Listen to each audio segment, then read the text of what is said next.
নমস্কার। আমার নিজের চিন্তাভাবনাগুলো আর বর্তমান পরিস্থিতি আর বর্তমান সমাজে যা কিছু হচ্ছে বা চলছে তাই নিয়ে আমার ভাবা কিছু কথা। যে ধার্মিক অবশ্যই তার উপর বিধাতার আশীর্বাদ বিরাজ করে। যে সৎ অবশ্যই তার অন্তরাত্মা সততায় পরিপূর্ণ। আর যে জ্ঞানী অবশ্যই বিদ্যাদেবী তার মধ্যে অধিষ্ঠিত।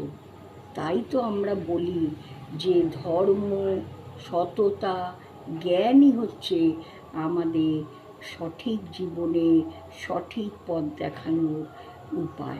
তাই আমাদেরকে জীবনে সঠিকভাবে এগিয়ে যাওয়ার জন্য এই সততা, ধর্ম আর জ্ঞানকেই অবলম্বন করে চলতে হবে।